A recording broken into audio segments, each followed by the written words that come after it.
Saudara dikasih Tuhan, hidup dunia sementara. Raja benar, apa yang dikatakan firman, manusia lebih mengasihi diri sendiri daripada mengasihi Allah. Ketaatan untuk mengerti firman Tuhan itu adalah nomor satu. Itu yang diingat Tuhan. Mari kita baca firman Tuhan. Allah mengutuskan anaknya yang tunggal. Marilah saudara berubah.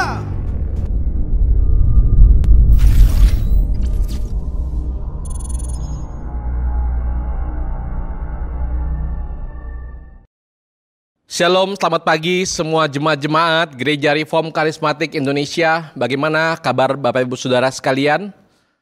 Saya berharap kita tetap semangat, kuat, sabar menghadapi kondisi yang seperti ini, karena kita percaya kepada janji Tuhan yang sudah Ia nyatakan. Pasti Dia akan menolong kita. Oleh karena itu kita beribadah kepada Tuhan pada pagi hari ini. Mari bersama-sama kita persiapkan hati kita, kita bersaat teduh sejenak. Mari bersama-sama kita bersaat teduh.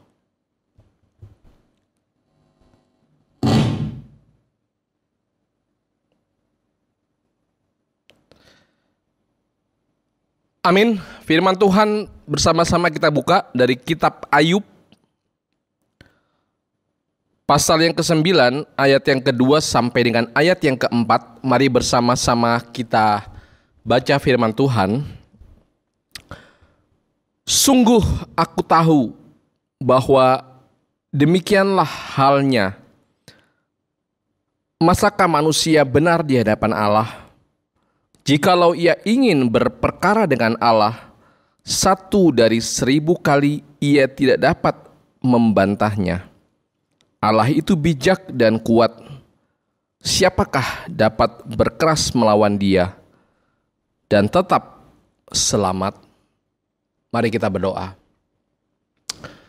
Bapa di dalam surga, kami bersama-sama Tuhan menyatakan kedahsyatan-Mu, kedaulatan-Mu Tuhan atas seluruh kehidupan kami.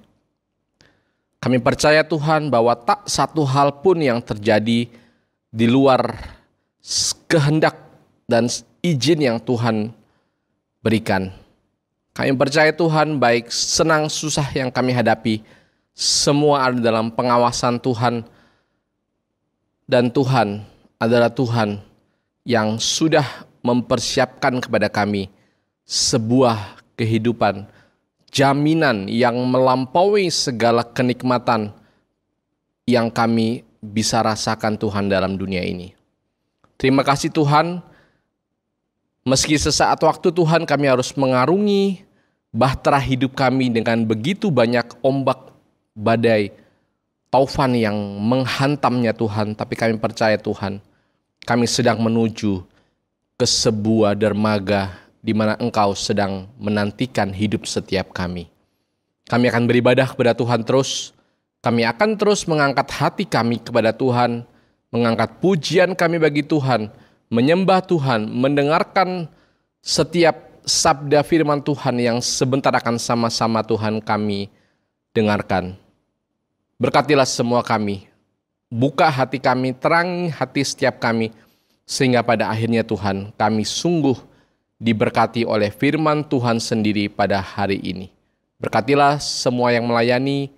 Berkatilah gembala kami yang akan menyampaikan firman Tuhan, kekuatan dari surga, penyertaan Tuhan, hikmat dari Tuhan, biarlah pada akhirnya senantiasa ada atas hamba-Mu gembala kami, Pendeta Elsentan. Terima kasih Tuhan, kami serahkan ibadah kami pada pagi hari ini dalam nama Tuhan kami, Yesus Kristus. Amin.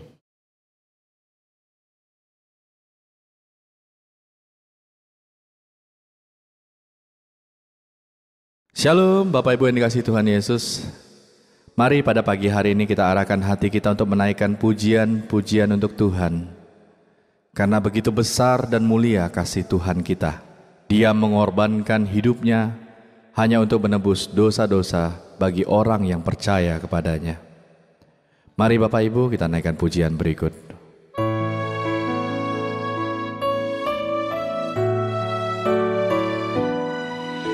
Besar mulia kasih-Mu, Kau korbankan hidupmu, curahkan darahmu sebagai ganti dosaku. Kau berikan harapan di dalam kesesakan. Agunglah perbuatanmu, Yesus Tuhan penebusku.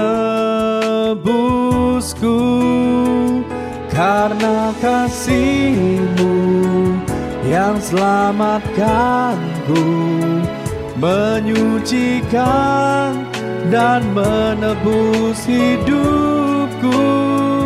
Ku naikkan syukur buat pengorbananmu, maha mulia dan terindah Kau, Yesus.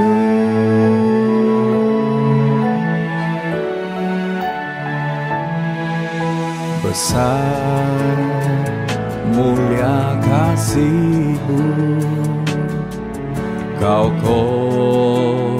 korbankan hidupmu, curahkan darahmu sebagai ganti dosaku. Kau berikan harapan di dalam kesesakan. Agunglah perbuatanmu, Yesus Tuhan penebusku. Karena kasih-Mu yang selamatkanku, menyucikan dan menebus hidupku. Ku naikkan syukur buat pengorbananmu, maha mulia dan terindah Kau, Yesus. Karena kasih-Mu yang selamatkanku, menyucikan dan menebus hidupku. Ku naikkan syukur buat pengorbananmu, maha mulia dan terindah Kau, Yesus.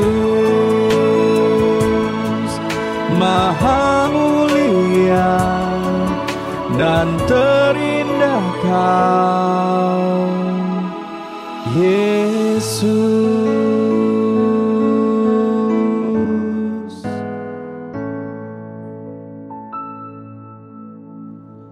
Puji Tuhan, mari Bapak Ibu sebelum mendengar kebenaran firman Tuhan, bersama-sama kita berdoa. Bapa kami di surga.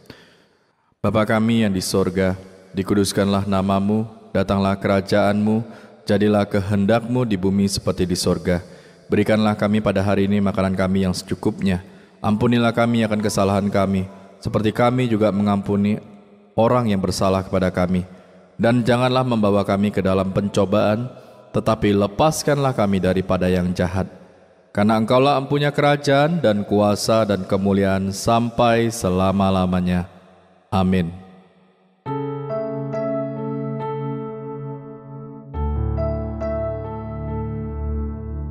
Salam, selamat pagi jemaat yang dikasihi Tuhan.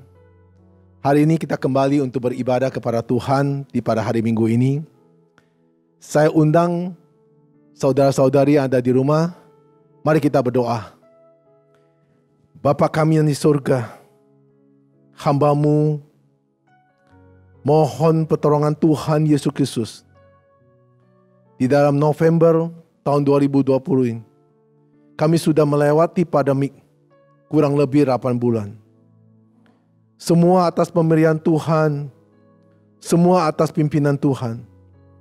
Kami mau sungguh-sungguh beribadah supaya kami mengerti tentang apa yang Tuhan hendaki, apa yang Tuhan rencanakan, apa yang Tuhan inginkan untuk kami lakukan. Ya Bapa, sertai semua umat-Mu yang ada di rumah, beri kekuatan, sertai mereka, berikan mereka punya mental yang kuat, iman yang kuat, dan Bapa selalu pimpin mereka. Pada hari ini, Tuhan urapin hamba-Mu, penuh kuasa-Mu, sehingga bibir hamba-Mu Tuhan pakai untuk menyampaikan setiap kebenaran firman-Mu. Berfirmanlah kepada kami siap untuk mendengar. Kami berdoa di dalam nama Tuhan Yesus Kristus. Amin. Sebelum saya menyampaikan firman Tuhan, saya akan buka masker saya terlebih dahulu. Sekali lagi salam semua jemaat dikasih Tuhan. Kita sambung dengan khotbah minggu lalu, yaitu masa lalu dan masa kini dengan seri kedua. Saudara-saudari kasih Tuhan, masa lalu harus diletakkan di belakang. Karena situasi sekarang ini yang sedang kita jalankan adalah masa kini, bukan lagi masa lalu. Saudara-saudara dikasih Tuhan, saya berikan contoh kepada saudara-saudara dikasih Tuhan. Waktu saya belajar di sekolah teologi STRII, saya berlatar belakang dengan teologi karismatik.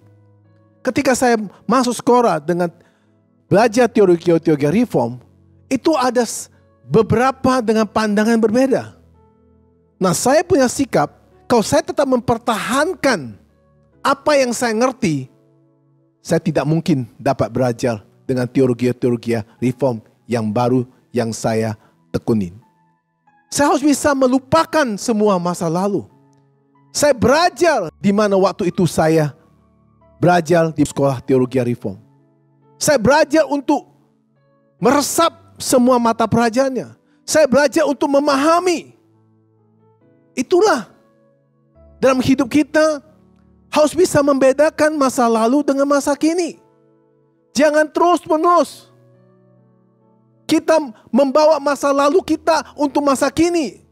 Di zaman masa kini, zaman yang sudah berbeda, sudah mempunyai media sosial yang begitu kuat.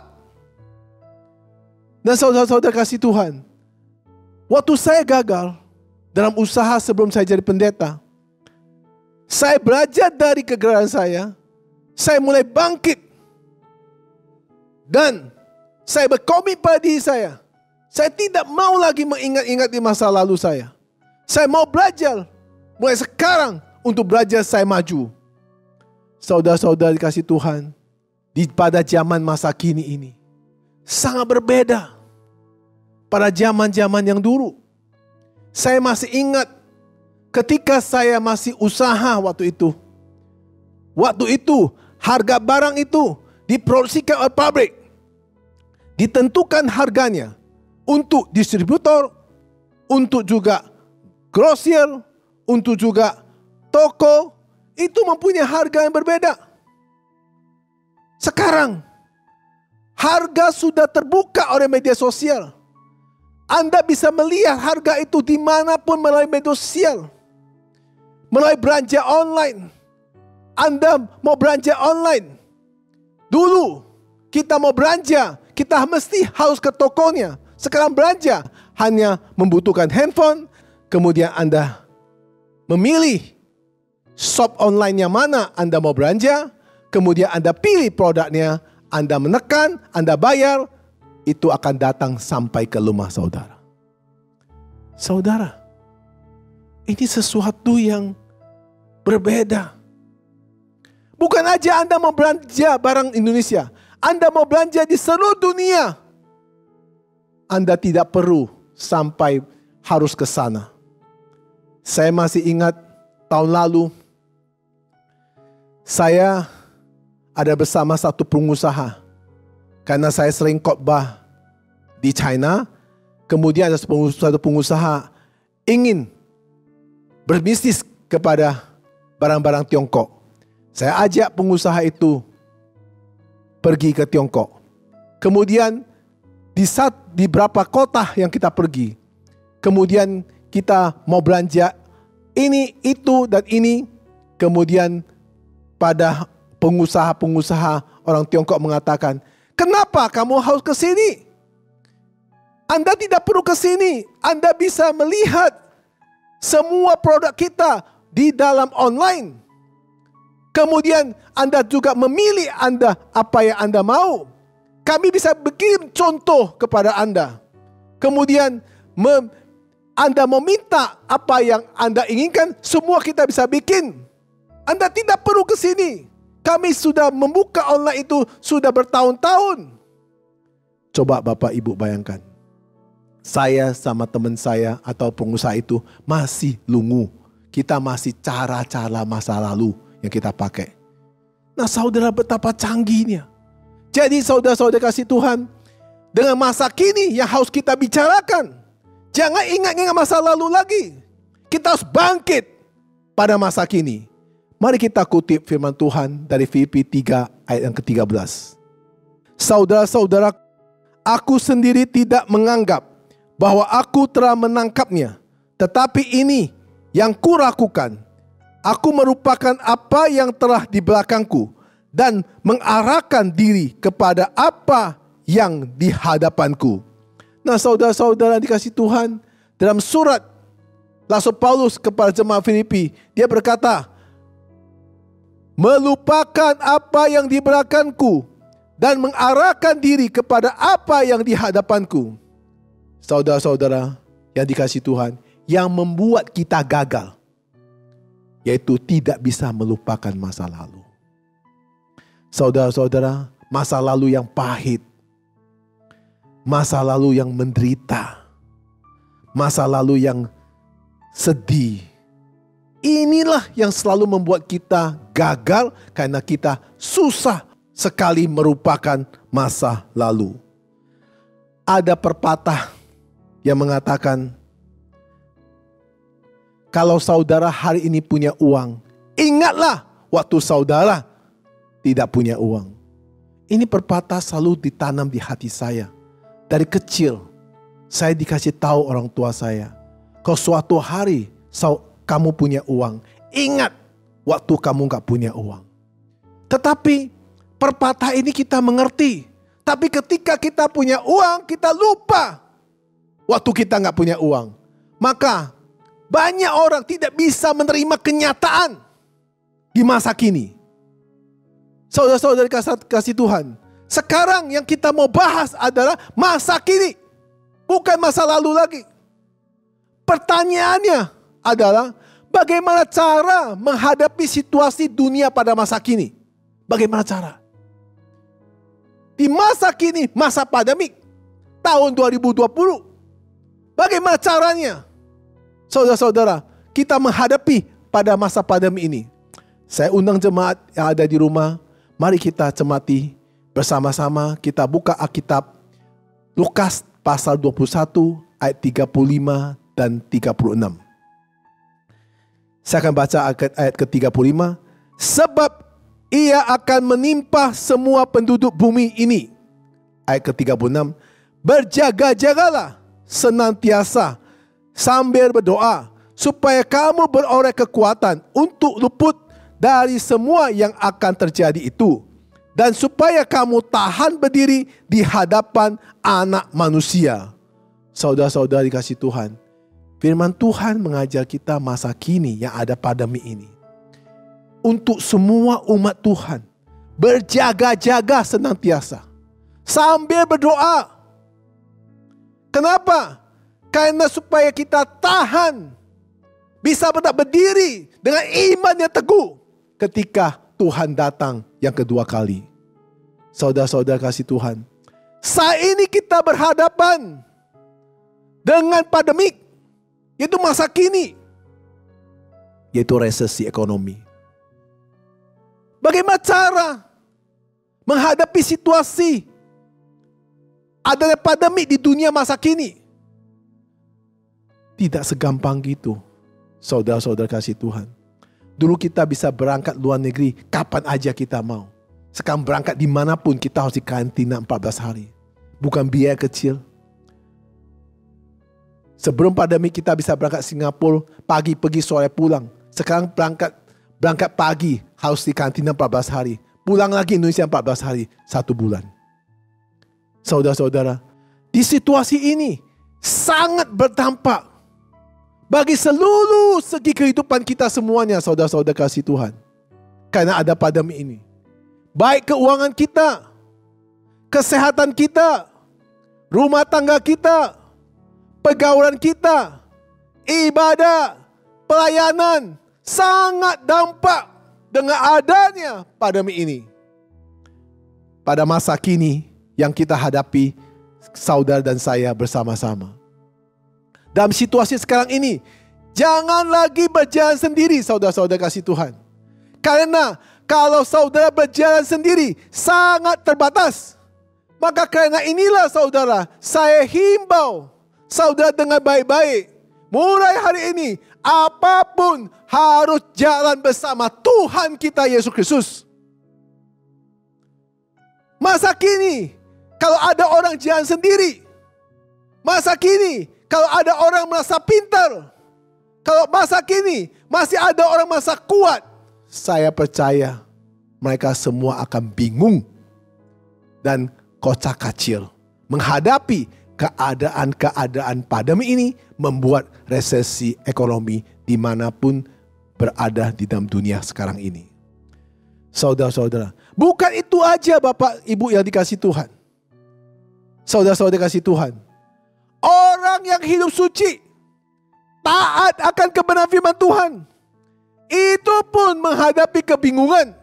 Kenapa? Karena keadaan sekarang ini sangat mempengaruhi ibadah dan pelayanan kita semuanya. Saudara-saudara kasih Tuhan, belum pernah ada diajari oleh Alkitab bahwa ibadah itu memakai Zoom. Belum pernah. Nah, atau ibadah dengan jarak jauh melalui visual. Selama ini ibadah dimanapun gereja, ada gedung, ada kursi, ada mimbar, ada interaksi antara pendeta dengan jemaat, dan rumah ibadah dengan jemaat. Bagaimana dengan pakai Zoom ini? Saudara-saudara, saya baca ada kitab Kejadian sampai Wahyu. Alkitab belum pernah mengajar kita untuk memakai Zoom. Tetapi dengan adanya masa kini, masa pandemi ini, mau tidak mau, untuk berinteraksi dengan jemaat, ibadah, kita memakai Zoom, memakai rekaman, streaming, dan sebagainya. Nah saudara-saudara kasih Tuhan, yang saya belajar di Alkitab bertahun-tahun, mengajari saya berkunjung dan bertemu secara fisik. Karena manusia itu adalah makhluk sosial yang bersentuhan. Ketika kita berhadapan dengan fisik, antara pendeta dengan jemaat, pendeta bisa melihat secara fisik jemaat keadaan, dan jemaat juga bisa melihat keadaan fisik dari pendeta. Dan ketika kita bicara, banyak bahasa tubuh yang kita bisa bersentuhan. Ada insting, ada frekuensi. Nah dengan Zoom, saya sendiri pun kebingungan sampai sekarang. Ya saya harus belajar terus. Karena tidak bisa kita bilang, mau seperti dulu. Gak bisa, kita harus belajar untuk menerima keadaan yang ditentukan oleh Tuhan. Nah saudara-saudara yang kasih Tuhan, ini aja satu belajar yang bukan hal gampang. Di masa kini yang harus kita belajar. Bagaimana dengan sikap dan cara kita menghadapi situasi pandemi ini. Ini tidak gampang. Lebih-lebih saudara-saudara, menjelang akhir zaman. Bagaimana hari kedatangan Tuhan? Apakah saudara siap? Bagaimana kalau Tuhan datang pada hari esok? Apakah saudara siap? Saudara-saudara dikasih Tuhan, dalam khotbah masa lalu dan masa kini, ada 4 sikap dan cara untuk menghadapi dunia masa kini, yaitu masa-masa pandemi ini. Keempat cara itu, saudara catat di rumah baik-baik. Pertama, bersiap menunggu kedatangan Tuhan. Yang kedua, harus mengerti peristiwa-peristiwa yang akan terjadi. Yang ketiga, terus bertumbuh dalam rencana Tuhan. Yang keempat, siap setiap saat. Nah, saudara-saudara kasih Tuhan, keempat yang tadi saya uraikan, kita bersama-sama akan memperjelaskan lebih mendetil. Saya akan menjelaskan lebih mendetil. Yang pertama, bersedia menunggu kedatangan Tuhan. Bersedia menunggu kedatangan Tuhan. Kita harus siap. Jangan terpaku dengan perkara-perkara yang fana. Dengan maksud jangan terpaku kepada perkara-perkara yang fana adalah fasilitas-fasilitas dunia. Karena masa kini adalah masa-masa kesukaran. Dengan adanya wabah pandemi ini. Saudara-saudara, di masa sekarang ini bicara tentang surga dan neraka. Kalau Tuhan datang tiba-tiba, jangan sampai saudara tidak terangkat. Saudara ketinggalan di bumi yang fana ini. Untuk lebih mendetil, mari saya undang jemaat yang dikasihi Tuhan. Kita buka bersama-sama Alkitab. Lukas pasal 17 ayat yang 32 sampai 37. Ingatlah akan istri Lot. Ayat 33. Barang siapa berusaha memelihara nyawanya, ia akan kehilangan nyawanya. Dan barang siapa kehilangan nyawanya, ia akan menyelamatkannya. Ayat 34. Aku berkata kepadamu, pada malam itu ada 2 orang di atas satu tempat tidur. Yang seorang akan dibawa dan yang lain akan ditinggalkan. Ayat 35. Ada 2 orang perempuan bersama-sama menggirang, yang seorang akan dibawa dan yang lain akan ditinggalkan. Ayat 36. Kalau ada 2 orang di ladang, yang seorang akan dibawa dan yang lain akan ditinggalkan. Ayat 37. Kata mereka kepada Yesus, di manakah Tuhan? Katanya kepada mereka, di mana ada mayat, di situ berkerumun burung nasar. Saudara-saudari kasih Tuhan, di ayat ini, ayat 7, Lukas 17 ayat 32 sampai 37. Firman itu menjelaskan, berbicara tentang istri Lot. Ya, membicarakan istri Lot. Lot itu dikeluarkan dari Sodom Gomora. Tetapi sayangnya istri Lot itu sudah dalam proses lari keluar dari Sodom Gomora. Akhirnya menjadi tiang garam dan mati. Kenapa? Karena cintanya, hartanya di Sodom Gomora. Kalau saudara baca ayat ke-33. Barang siapa berusaha memelihara nyawa, ia akan kehilangan nyawa. Barang siapa kehilangan nyawa, ia akan menyelamatkannya. Saudara-saudara kasih Tuhan, dalam hidup itu hanya seperti uap. Kita tidak tahu hari esok. Saya kadang-kadang ya sangat-sangat dilema buat saya sebagai pendeta. Ada pekerja gereja itu, saya masih bisa bersama-sama dia. Tapi dengan sekejap, sekarang sudah ke surga. Mungkin saudara-saudara punya teman, saudara-saudara punya orang tua, saudara-saudara punya sahabat. Hari ini juga mungkin sudah ke surga. Orang yang selalu mempertahankan harta, itu adalah pada masa kini, itu orang yang paling bodoh. Karena kedatangan Tuhan bisa saat tiba-tiba. Jangan seperti istri Lot. sudah diselamatkan, tetapi hatinya terus berpikir hartanya di Sodom Gomora, maka dia menjadi tiang, garam, dan mati. Kasus Lot inilah menggambarkan tentang orang-orang yang hendak diselamatkan di dalam dunia yang jahat ini. Kalau anak manusia datang dalam bumi ini, adakah saudara beriman sungguh-sungguh kepada Tuhan? Ini yang pertanyaan. Saudara tiap hari sibuk. Uang. Harta. Saudara tidak pernah pikir, kalau Tuhan Yesus datang, saudara mau kemana? Di dunia ini, dunia sangat jahat, dunia fana. Apapun saudara kerja, sehebat apapun, sekaya apapun, sebanyak aset apapun, ada waktunya saudara juga harus tinggalkan semuanya. Kalau Tuhan Yesus datang untuk mengangkat mempelainya, mengangkat orang-orang yang dia cintai, mengangkat orang-orang yang beriman, jangan sampai saudara tidak terangkat. Saudara ketinggalan. Saudara ketinggalan di bumi ini. Saudara-saudara, kalau Tuhan datang, maka semua anak manusia yang percaya, semua anak manusia yang beriman akan semua diangkat ke surga.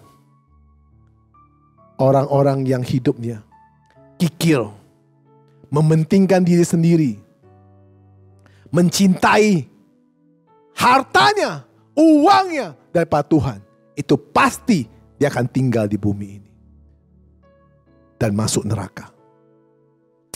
Saudara-saudara dikasih Tuhan, cinta yang fana nanti ketinggalan.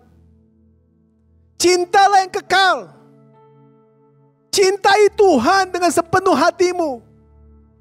Kamu jangan sombong, saudara-saudara kasih Tuhan. Besok belum tentu kamu hidup. Jangan sombong, saudara-saudara kasih Tuhan. Masih terus mementingkan diri. Kenapa saudara gagal masuk surga? Tahu gak? Karena saudara mementingkan diri sendiri. Kehidupan pribadi, fasilitas, kenyamanan, kesenangan. Yang penting keluarga saya aman. Yang penting uang saya aman. Yang penting saya bebas dari utang. Kerjaan Tuhan itu urusan pendeta. Pendeta mau pikul salib, pendeta mau mati, itu kita hanya ikut berduka cita. Saudara celaka 12. Nanti ketika Tuhan datang, saudara akan ditinggalkan. Saudara kasih Tuhan, yang lalu harus berlalu. Jangan cerita lagi tentang sebelum pandemi. Itu sudah berlalu. Kalau hari ini istri Lot, waktu dia lari, dia tidak menengok ke belakang.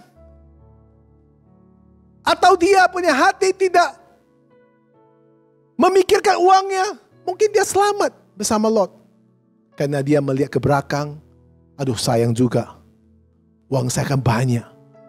Kenapa harus dibinasakan? Saudara pada zaman ini, yang penting saudara sehat. Kedua, yang penting saudara selamat. Hidup di surga lebih kekal daripada hidup di bumi ini. Saudara dikasih Tuhan. Jalan hidup masa kini ada jalan bersama Kristus. Bukan jalan bersama manusia, tapi jalan bersama Kristus. Masa kini harus bertobat, beriman teguh, doa, setia, jujur, hindari kejahatan, kerja keras di dalam Tuhan. Zaman sekarang inilah, Bapak Ibu, kalau saya sebagai pendeta melihat sejak ada pandemi ini, kita harus banyak kerja pekerjaan Tuhan. Saya percaya, apapun permasalahan saudara hari ini, kalau Tuhan mengizinkannya, semua akan selesai. Harus banyak dalam pekerjaan Tuhan. Kenapa? Di saat-saat sukar ini, banyak umat membutuhkan kekuatan dari Tuhan.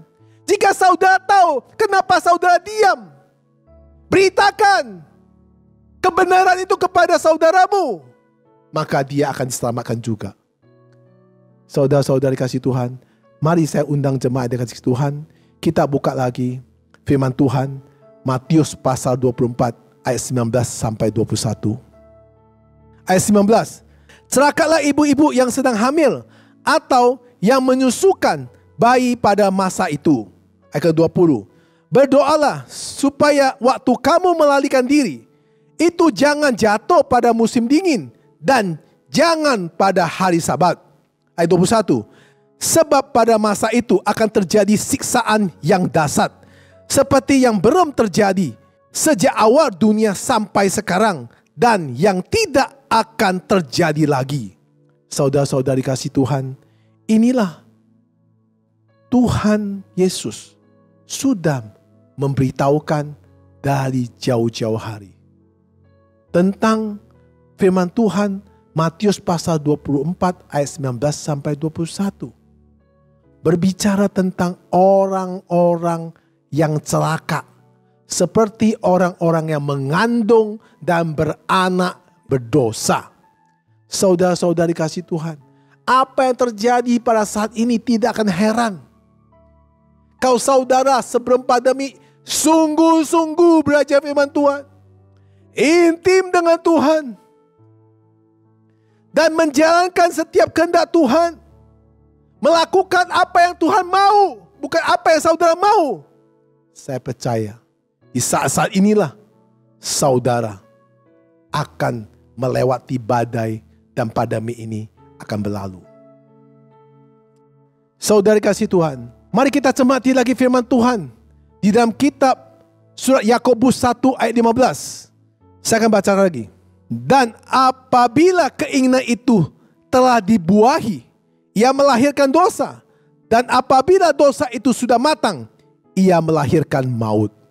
Saudara-saudari kasih Tuhan, jangan sampai terjadi pada hari ibadat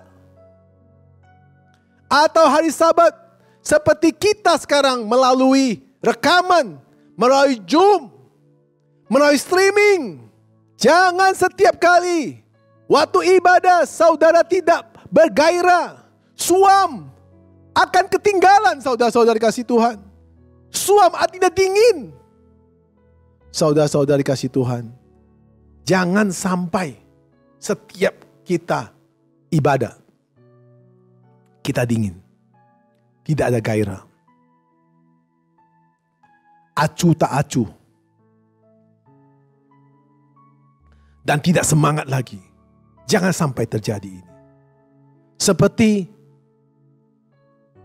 negara-negara yang punya musim dingin. Karena saya sering sekali ke luar negeri pada musim dingin, musim salju. Mereka tidak bekerja. Mereka tidak mengerjakan apa-apa untuk Tuhan pada masa itu. Orang musim dingin punya banyak alasan. Kenapa? Karena merasa dingin di luar, malas ke gereja. Orang yang cinta Tuhan pasti penuh gairah sampai berbuah-buah. Saya hampir setiap minggu saya mengambil rekaman khotbah. Kalau hari ini bukan kekuatan Tuhan yang berikan pada saya, bukan hikmat Tuhan yang berikan pada saya, tak mungkin aku mampu mensusun khotbah yang tiap minggu berlainan. Aku terus berjuang untuk mencintai Tuhan. Terus berjuang, bergairah hidup kita dengan Tuhan. Setiap hari aku sujud, minta pertolongan Tuhan. Saudara-saudara, saya sangat percaya orang yang sibuk sekali mencari Tuhan, orang yang sibuk sekali mendekati Tuhan dan terus dalam segala pelayanan bersama Tuhan, pasti dipimpin oleh Roh Kudus. Saudara kasih Tuhan, hal-hal jasmani kita tetap kerja, kewajiban seperti apa yang saudara sudah ada sekarang. Kerja, kerja, kerja, kerja, kerja. Karena kita tidak bisa lakukan apapun. Dekati diri rohani saudara dengan Tuhan, Tuhan, Tuhan, Tuhan. Fisik, jasmani, kerja, kerja, kerja. Saya sering bicara sama istri saya. Istri saya juga bilang sama saya, capek ya kita kerja. Saya bilang sama istri saya, gak apa-apa. Kita kerja, kita kerja, kita kerja. Karena kita tidak mampu berencana apapun pada zaman pandemi ini. Kita kerja. Yang penting kita usahakan semaksimal mungkin untuk menyenangkan Tuhan. Mengusahakan apapun dekat dengan Tuhan. Kita sudah mengerjakan pekerjaan kita. Kita sudah berusaha semuanya. Kita hanya bisa berserah kepada Tuhan. Saudara, di rumah tangga, di perusahaan, usaha buka toko, semua yang penting kerja. Ya, yang melayani kerja. Yang menginjil kerja walaupun jom. Yang berkhotbah rekam terus menerus. Yang penting kerja bagian kita. Jangan tiap hari berpikir. Kalau kita berpikir, nanti kita akan tidak semangat, tidak bergairah, jadi suam, dingin. Nah, di situ ketika kita dingin, maka rohani kita akan mati. Ketika rohani kita mati, nanti kita ketinggalan waktu anak manusia datang ke bumi ini. Saudara-saudara kasih Tuhan, jangan putus asa atau malas. Meskipun rohani kita sudah siap menunggu kedatangan Tuhan, kita tetap harus berusaha kerja. Jangan kita berspekulasi tentang kedatangan Tuhan. Kapan datangnya, itu bukan urusan saudara. Urusan saudara adalah kerja. Ketika saudara mulai berspekulasi, maka saudara akan terjerat dalam hal-hal yang fana di dalam dunia ini. Mari kita buka firman Tuhan di Kolose 3 ayat 1 dan 2.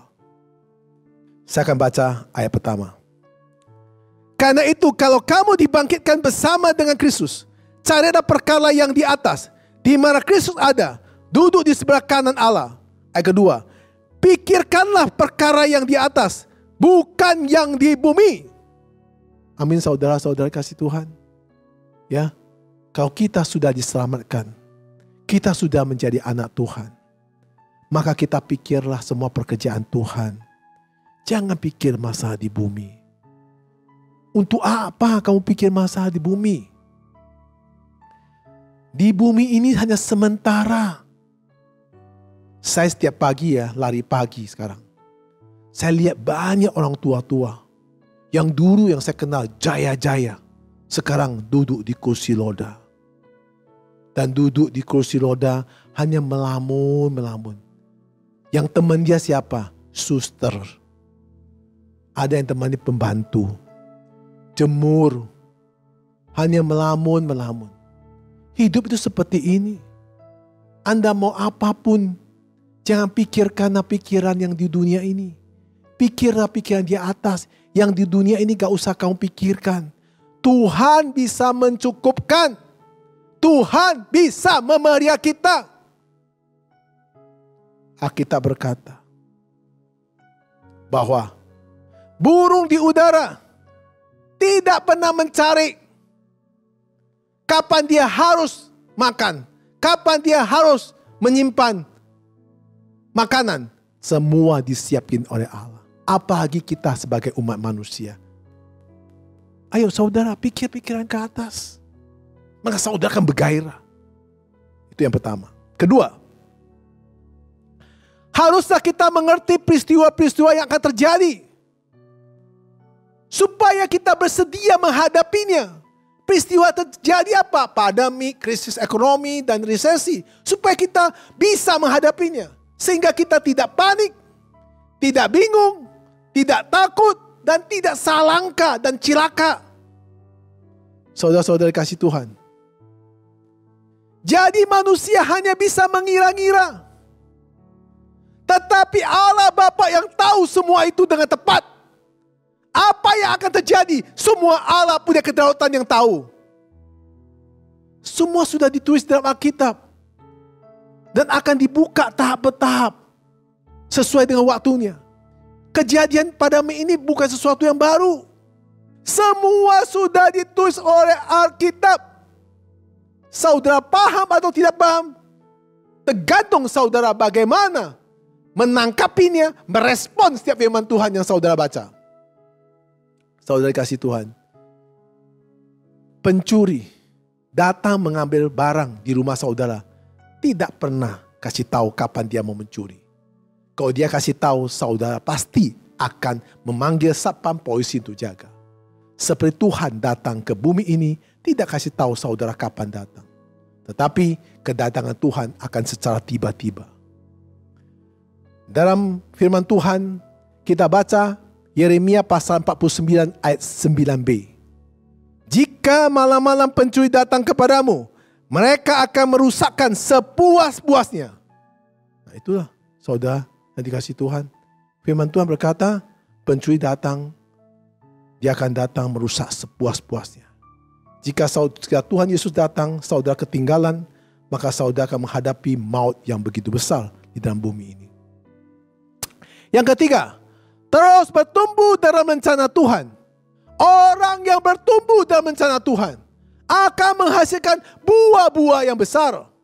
Apa itu buah-buah besar? Pertama, buah pertobatan, hidup baru, yang akhirnya seperti Kristus.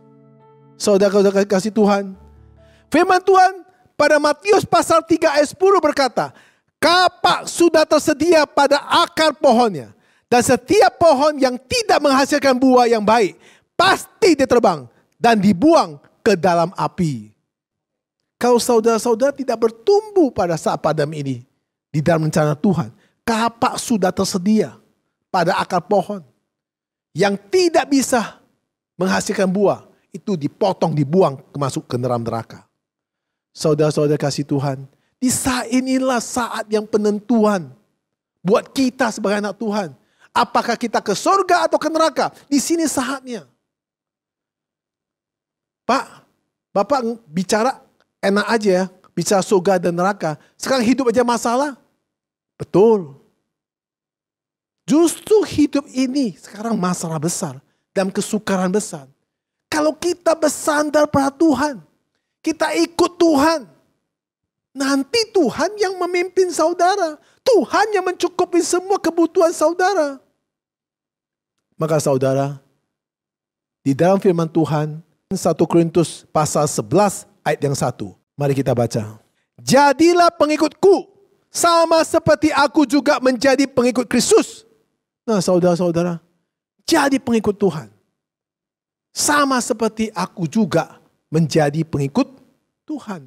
Kata Rasul Paulus, dia mengikuti Tuhan. Sakit, dia tetap berkobar-kobar menulis suratnya. Masuk penjara, tetap mengabarkan Injil walaupun di penjara.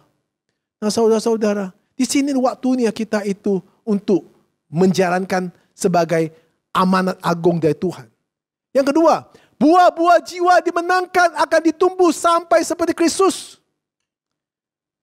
Menangkan jiwa pada saat pandemi ini. Saudara-saudara, walaupun tidak bisa secara fisik, tetapi kita berusaha menyampaikan apapun kebenaran kepada jiwa-jiwa pada zaman sekarang ini. Agar banyak jiwa yang dimenangkan. Saudara dikasih Tuhan. Ada 3 langkah kedatangan Tuhan akan digenapi oleh orang-orang yang ikut dalam rencana Tuhan. Yang pertama, jika Tuhan datang, Tuhan pertama akan melihat orang-orang yang selalu memenangkan jiwa. Mari kita cermati firman Tuhan, Matius 24 ayat yang ke-25. Camkanlah, aku sudah mengatakan terlebih dahulu kepadamu, orang yang tidak ikut dengan rencana Allah, hidupnya akan sia-sia dan sembunyi. Kita berkata, Tuhan berkata kepada kita, camkan baik-baik. Aku berkata terlebih dahulu kepadamu, orang yang tidak ikut rencana Allah, dia akan hidup sia-sia dan tersembunyi. Pada saat-saat pandemi inilah, saudara harus siap sekali untuk belajar di mana kedatangan Tuhan akan secara tiba-tiba.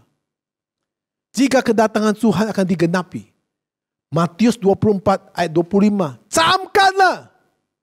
Maka Yesus mengatakan, renungkan, peringatkan kepada saudara, ikuti rencana Allah pada zaman ini. Kok enggak saudara hidup sia-sia. Saudara dikasih Tuhan. Yang kedua, mulai sekarang kita harus hidup berbuah seperti Kristus. Maksudnya kayak mana? Pikul salib. Belajar hidup benar. Intim dengan Tuhan. Yang ketiga, belajar bisa berdoa dimanapun keadaannya. Jangan kaku. Berdoa dimanapun. Selalu berdoa. Supaya apa? Roh Kudus dan kebenaran selalu memimpin kita tanpa stop. Supaya apa? Supaya kita hidup dalam kebenaran terus. Supaya kita punya jiwa bernyara. Jiwa kita bergairah. Sehingga kita mampu menghadapi situasi pandemi ini.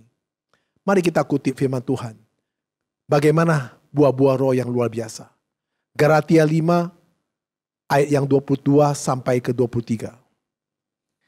Ayat ke-22, tetapi buah roh ialah kasih, sukacita, damai sejahtera, kesabaran, kemurahan, kebaikan, kesetiaan. Ayat 23, kelemah lembutan, penguasaan diri. Tidak ada hukum yang menentang hal-hal itu. Itulah buah-buah roh. Kalau kita mempunyai buah-buah roh, pertama kita sabar menantikan waktu Tuhan. Kedua, kita juga sabar terhadap sesama. Apalagi terhadap suami, terhadap istri, terhadap anak-anak, terhadap orang lain. Kita sabar. Yang ketiga, kita sabar dalam kesulitan. Ketika masa-masa sulit, kita sabar menunggu pertolongan Tuhan. Saudara kasih Tuhan, mari kita buka lagi firman Tuhan. Yakobus pasal 1 ayat 2 sampai 4. Ayat kedua, saudara-saudaraku, anggaplah sebagai suatu kebahagiaan apabila kamu jatuh ke dalam berbagai-bagai percobaan. Ayat ketiga, sebab kamu tahu bahwa ujian terhadap imanmu itu menghasilkan ketekunan. Ayat keempat, dan biarlah ketekunan itu memperoleh buah yang matang, supaya kamu menjadi sempurna dan utuh dan tak berkekurangan suatu apapun. Roma 12 ayat ke-12. Bersukacitalah dalam pengharapan, sabar dalam kesesakan, dan bertekunlah dalam doa. Saudara kasih Tuhan, Tuhan berkata melalui surat Yakobus mengatakan, jika kamu keadaan sekarang jatuh, jangan takut. Imanmu tetap kamu pegang. Saya setuju sekali apa yang dipidatokan oleh John Biden waktu dia merayakan kemenangan dalam pemilunya. Dia berkata, semua itu karena iman. Tidak ada mustahil. Dia bicara semua karena iman. Ini pertama kali presiden yang usia 78 tahun. Saudara-saudara kasih Tuhan, 78 tahun masih bisa menjadi seorang presiden di Amerika Serikat. Negara yang superpower ini. Saya menilai bahwa kalau saudara hari ini ya, usia 40, loyo, stres, ya, usia 50, kayak orang putus asa. Sebenarnya kita harus semangat. Apapun ujian yang kita hadapi sekarang, ataupun percobaan, tidak akan menjatuhkan saudara. Iman saudara harus kuat. Kuat apa? Kuat dalam Kristus. Gak ada mustahil dalam hidup. Saya melihat John Biden menang itu ya, saya melek dalam paradigma saya. Dia 78 tahun. Bisa begitu hebat. Bisa juga masih ikut pemilu. Masih bisa jadi presiden Amerika Serikat. Masa kita usia dengan keadaan 50 ini tidak punya kesempatan, saya harus beriman yang kuat bersama Tuhan. Saya percaya. Tekun, setia, andalkan Dia. Nanti suatu hari pasti akan terjadi mujizat buat dalam hidup kita. Amin. Saudara kasih Tuhan. Yang poin keempat, siap setiap saat untuk masuk keadaan peperangan yang dahsyat saat ini, atau peperangan pada saat pandemi ini. Jangan sampai saudara gugur dan binasa dengan kekal. Yang dimaksud siap apa? Siap apa? Siap mati masuk surga. Ini sangat penting. Orang selalu berpikir siap untuk kaya, siap untuk ini, siap untuk ini. Enggak siap mati masuk surga. Kalau mati masuk neraka, untuk apa? Saudara senang sekarang. Anggap aja dari lahir Anda sudah kaya sampai usia 80 tahun. Tapi kalau mati masuk neraka, untuk apa? Menderita kekal selama-lamanya ribuan tahun. Mungkin gak terhingga. Kalau saudara ini susah sekarang. Tapi cari Tuhan terus. Hanya 80 tahun saudara menderita. Setelah itu Anda jadi naik ke surga kekal selama-lamanya. Maka firman Tuhan, mari kita cermati, kita baca Amos 4 ayat 12c. Saya akan bacakan. Maka bersiaplah untuk bertemu dengan Allah, hai Israel. Bersiaplah untuk bertemu dengan Tuhan.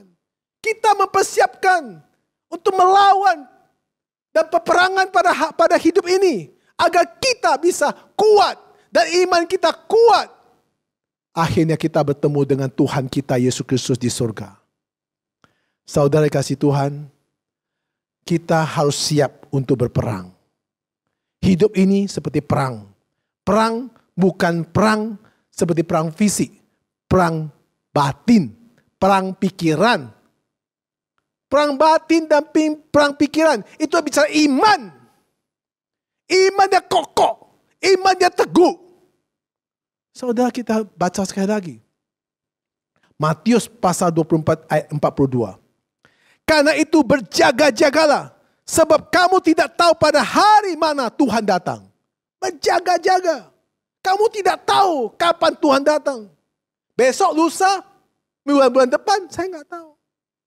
Tapi ketika datang, saudara, orang-orang yang sudah berperjuangkan, hidup memenangkan jiwa, hidup menjalankan tugas untuk memuliakan Tuhan, tidak pada hati tertuju kepada dunia yang fana ini. Gak seperti isi Lot, maka saudara akan diangkat terlebih dahulu ke surga. Saudara dikasih Tuhan, menghadapi kesukaran besar, yaitu bekerja.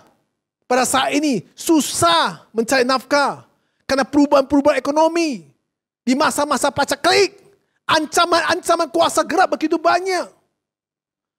Ajaran-ajaran sesat, orang yang tidak mempunyai pengertian dan pemahaman hidup dalam kebenaran firman Tuhan dan tidak cukup kuat pondasi dasar-dasar Alkitab, maka sangat cepat sekali terpengaruh pada ajaran-ajaran sesat. Saudara-saudari kasih Tuhan, maka saudara-saudari kasih Tuhan, dalam khotbah pada hari ini, masa lalu dan masa kini, belajar baik-baik dengan 4 poin itu. Bersedia menunggu kedatangan Tuhan. Yang kedua, belajar mengerti peristiwa-peristiwa pandemik, peristiwa-peristiwa yang akan terjadi. Yang ketiga, terus bertumbuh dalam rencana Tuhan. Yang keempat, siap setiap saat.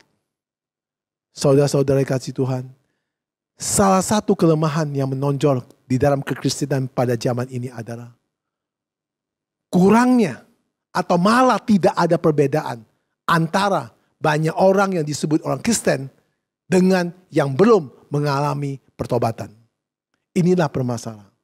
Marilah saudara, kita memastikan orang-orang yang mengetahui bahwa kita orang Kristen yang sudah mendapat kasih Allah dan mendapat perubahan hati yang terjadi dalam hidup kita, selalu kita tekun memberitahukan kepada semua saudara-saudara kita yang lesu, yang beban berat, yang kesusahan. Beritakanlah tentang kebenaran ini agar mereka juga suatu hari mendapat keselamatan dan mereka hidup bergairah dan mereka maju, mereka diberkati seperti kita semuanya. Amin. Mari kita tunduk kepala untuk berdoa. Terima kasih Tuhan atas firman-Mu. Tuhan yang begitu baik mengajar kami terus menerus. Tiada henti-henti Tuhan. Terus mendidik kami untuk kita supaya kuat menghadapi pada masa kini. Kegagalan manusia selalu ingat sekali masa lalu. Sehingga masa lalulah selalu membawa manusia tidak bisa maju pada masa kini. Tuhan, Roh-Mu selalu menyertai kami semuanya. Menguatkan mental kita, menguatkan kita punya iman supaya kita memakai masa lalu sebagai pondasi untuk maju kepada masa kini. Sertai kami, berkati kami, pimpin kami. Dan Bapa, Engkau mengasihi kami, terus menerus mengajar kami. Kami percaya semua hidup kami atas kehendak-Mu, karena Engkau Allah yang berdaulat. Kami serahkan semua kepadamu. Berkatilah kami semuanya. Di dalam nama Yesus kami berdoa. Amin. Saudara kasih Tuhan yang ada di rumah, silakan bangkit berdiri. Kita akan baca pengakuan iman Kudus bersama-sama. Aku percaya kepada Allah Bapa yang Maha Kuasa, Kalib langit dan bumi, dan kepada Yesus Kristus Anak yang tunggal Tuhan kita, yang dikandung dari Roh Kudus, lahir dari anak darah Maria, yang menderita sengsara di bawah perintah Pontius Pilatus, disalibkan, mati dan dikuburkan, turun ke dalam kerajaan maut, pada hari ketiga bangkit pula dari antara mati, naik ke surga di sebelah kanan Allah Bapa yang Maha Kuasa. Dari sana ia akan datang untuk menghakimi orang yang hidup dan yang mati. Aku percaya kepada Kudus, Gereja Kudus Am, persekutuan kudus, pengampunan dosa, kebangkitan tubuh dan hidup kekal. Amin. Salam, selamat berhari Minggu. Saudara-saudari yang dikasihi Tuhan, ayo kita semua bangkit intim dengan Tuhan, terus mengerjakan pekerjaan Tuhan pada masa kini. Karena Tuhan punya rencana, karena Tuhan kita, Tuhan berdaulat. Selamat berhari Minggu, salam dengan saya, Tuhan Yesus memberkati. Amin.